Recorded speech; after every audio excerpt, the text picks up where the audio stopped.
രാഷ്ട്രപതി ഈ രാജ്യത്തെ പ്രഥമ പൗരനാണ്. സർവ്വസൈന്യാധിപയായ രാഷ്ട്രപതിക്ക് ലോക്സഭാ തെരഞ്ഞെടുപ്പിൽ പ്രത്യേകിച്ച് റോളുകളൊന്നും ഇല്ല.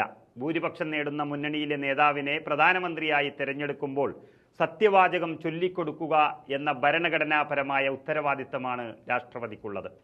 എന്നാൽ ബി.ജെ.പി. ഈ മര്യാദകൾ മനഃപൂർവ്വം വിസ്മരിക്കുകയാണ്. രാഷ്ട്രപതിയുടെ സംസ്ഥാനമായ ഒഡീഷയിൽ തെരഞ്ഞെടുപ്പ് പ്രചരണത്തിന് വേണ്ടി ബി.ജെ.പി. ഉയർത്തിവിടുന്നത് ആ രാഷ്ട്രപതിയുടെ പേര് തന്നെയാണ്.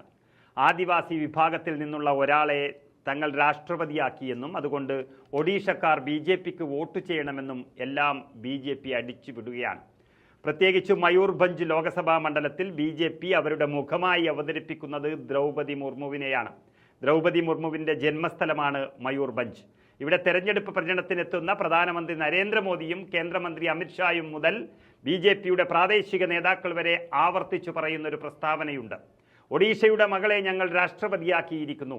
ആദിവാസി വിഭാഗത്തിൽ നിന്നുള്ള ദ്രൗപദി മുർമുവിനെ രാഷ്ട്രപതിയാക്കിയതോടെ ആദിവാസി വോട്ട് ബാങ്ക് തങ്ങൾക്കൊപ്പം പോരുമെന്നൊരു പ്രതീക്ഷയിലാണ് ബി.ജെ.പി. പ്രചരണത്തിൻ്റെ അപകടം മണത്ത ബി.ജെ.ഡി. ഈ പ്രചരണത്തെ ചെറുക്കാൻ ശക്തമായി ശ്രമിക്കുന്നുമുണ്ട്. താൻ ഒഡീഷയിലെ മയൂർഭഞ്ചിൽ നിന്നാണ് ഡൽഹി വരെ എത്തിയതെന്ന് എല്ലാ പ്രസംഗങ്ങളിലും രാഷ്ട്രപതി എടുത്തു പറയാറുള്ളതും ബി.ജെ.പിയുടെ ഈ തന്ത്രത്തിൻ്റെ തെളിവാണ്.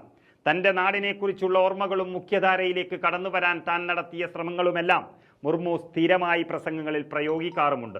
ആദിവാസി ഭൂരിപക്ഷ ജില്ലയാണ് മയൂർഭഞ്ച്. ജൂൺ 1-ാം തീയതിയാണ് ഈ ജില്ലയിലെ ലോക്സഭാ മണ്ഡലമായ മയൂർഭഞ്ച് പോളിംഗ് ബൂത്തിലെത്തുന്നത്. ഒഡീഷ ജാർഖണ്ഡ് അതിർത്തിയിലാണ് മയൂർഭഞ്ച്. ഇവിടെ സന്താൾ ആദിവാസി വിഭാഗം ഒരു പ്രബല വോട്ട് ബാങ്കാണ്. മുർമുവും ഈ വിഭാഗത്തിൽപ്പെട്ട നേതാവാണ്. ആദിവാസി വിഭാഗങ്ങളെ കോൺഗ്രസ് പൂർണ്ണമായി കൈയൊഴിഞ്ഞപ്പോൾ തങ്ങൾ ആദിവാസി ജനതയ്ക്കൊപ്പം നിന്നുവെന്ന രീതിയിലുള്ള ബി.ജെ.പി. പ്രചരണം ഏറെ നാൾ മുൻപ് തന്നെ തുടങ്ങിയതാണ്. ദ്രൗപദി മുർമുവിൻ്റെ രാഷ്ട്രപതി സ്ഥാനത്തേക്കുള്ള വരവോടെ ഈ പ്രചരണത്തിന് ശക്തി പകരാനും ബി.ജെ.പിക്ക് സാധിച്ചിരുന്നു. സവർണ പാർട്ടി എന്ന ആരോപണത്തെ ചെറുക്കാനും ദ്രൗപദിയുടെ രാഷ്ട്രപതി സ്ഥാനാരോഹണം കൊണ്ട് ബി.ജെ.പിക്ക് സാധിച്ചു. എന്നാൽ പുതിയ പാർലമെന്റ് മന്ദിര ഉദ്ഘാടന വേദിയിൽ നിന്ന് ദ്രൗപദി മുർമുവിനെ മാറ്റി നിർത്തിയത് ബി.ജെ.ഡിയും കോൺഗ്രസും പ്രചരണായുധമാക്കുന്നുമുണ്ട്. എന്തായാലും 1997 മയൂർഭഞ്ചിലെ തദ്ദേശ തെരഞ്ഞെടുപ്പിൽ വിജയിച്ച് കൗൺസിലർ ആയിക്കൊണ്ടായിരുന്നു മുർമു രാഷ്ട്രീയ ജീവിതത്തിന്റെ തുടക്കമിട്ടത്. 2000 ബി.ജെ.പി. മന്ത്രിസഭയിൽ ഗതാഗത ഫിഷറീസ് മന്ത്രിയുമായി. തങ്ങളാണ് ദ്രൗപദി മുർമുവിന് മന്ത്രിസ്ഥാനം നൽകിയത് എന്നാണ് ബി.ജെ.ഡി. ഇത് ചൂണ്ടിക്കാട്ടി ബി.ജെ.പിക്കെതിരെ പ്രചരണം നടത്തുന്നത്.